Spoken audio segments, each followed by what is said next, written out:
भारत और चीन के बीच जो मिलिट्री स्टैंड ऑफ है वो चीन की एक्सपांशनिस्ट पॉलिसी और उसकी दादागिरी के कारण है। चीन ने सोच लिया था कि भारत अब कुछ नहीं करेगा क्योंकि कोविड का महामारी पूरे दुनिया में फैला हुआ है, जिसका जनक चीन ही था।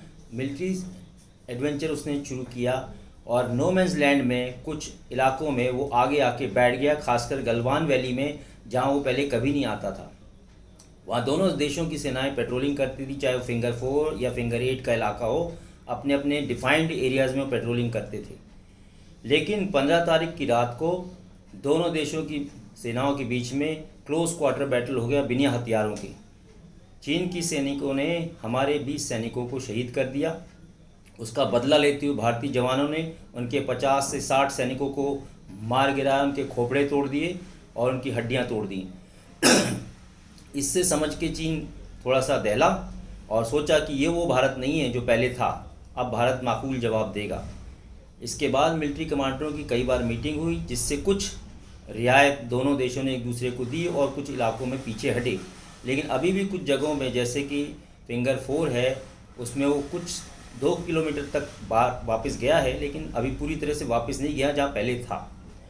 और हमारी सेना को अभी भी पेट्रोलिंग पॉइंट्स पे जाने की इजाज़त नहीं मिली है, जिन इलाकों में हमारे सैनिक पहले पेट्रोलिंग के लिए जाया करते थे।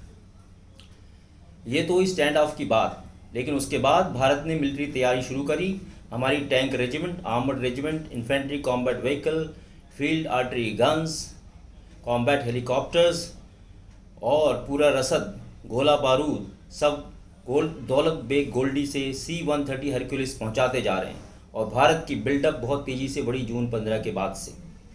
भारत ने वहाँ missiles, surface to air missiles, multi barrel rocket launcher सभी कुछ वहाँ पे पहुँचा दिया है और डिप्लॉय कर दिया है। चीन दहल गया ये देख के कि ये भारत वो नहीं है जो पहले था। भारत के पास मिलिट्री माइट है और ये वो सरकार नहीं है जो पहले थी, या यूपीए के 10 साल जहाँ पे चीन से कोई पंगा नहीं लेता था। इस बार उनको बता दिया गया है कि भारत मिलिट्री एक्विजिशन करेगा, अपनी सेफ्टी के लिए, अपने देश की सुरक्षा के लिए हर वो कदम उठाएगा जो उसको एज ए डेमोक्रेटिक कंट्री उठाना चाहिए। इसी सीरीज़ में अभी 30,000 एक्स्ट्रा सोल्जर्स वहाँ डिप्लॉय किए गए हैं, जिनके लिए रसद, पानी, तेल, एम्यूनिशन सब पहुँचाया जा रहा है, क्योंकि विंटर आने वाली है। हमारे सैनिक लंबे समय तक वहाँ रहेंगे, पूरी विंटर्स काटेंगे। उसके बाद हमारे पास एवेक्स आ रहे हैं इसराइल से। हम लोगों ने रशिया से बात की है surface to air missile deploy करने के लिए, ख़रीदने के लिए। उसके बाद हमारे पास फाइटर एयरक्राफ्ट आ रहा है। और जिस तरह से भी हमारा डिप्लॉयमेंट चल रहा है, उसको हम ये नहीं कह सकते कि हम चीन को ब्लैकमेल करना चाहते हैं या चीन से हम बार्गेनिंग करना चाहते हैं। जैसा कि chief of defence staff general Rawat ने कहा कि अगर चीन नहीं मानता है, उन इलाकों में वापस नहीं जाता है, तो भारत को पूरा हक है मिलिट्री एक्शन लेने का। हम उसको धमका नहीं रहे हैं, बट हम उसको सबक सिखाना चाह रहे हैं कि तुम हर जगह, हर देश के साथ अपनी दादागिरी या अपनी एक्सपेंशनिस्ट पॉलिसी नहीं चला सकते। हमें कोई बार्गेनिंग नहीं करना है, क्योंकि बार्गेनिंग वही करता है जो डरपोक है। चीन हमको धमकी देता है। उनके जो मिलिट्री स्टडीजिस्ट हैं टीवी पर आके या ग्लोबल टाइम्स में कहते हैं कि भारत को हम बता देंगे हमारे न्यूक्लियर हथियार है। न्यूक्लियर हथियार कन्वेंशनल वॉर में तभी इस्तेमाल करे जाते हैं जब फाइनलिटी हो जाती है और बन आती है कि अब देश को सरेंडर करना पड़ेगा, ये लास्ट रिजॉर्ट है। तो ये एक डेटरेंट है, ये कोई फाइटिंग के लिए बम नहीं। जैसे पाकिस्तानी बोलते रहते हैं हमारे पास 50 ग्राम का बम है और 100 ग्राम का बम है, न्यूक्लियर हम ये कर देंगे।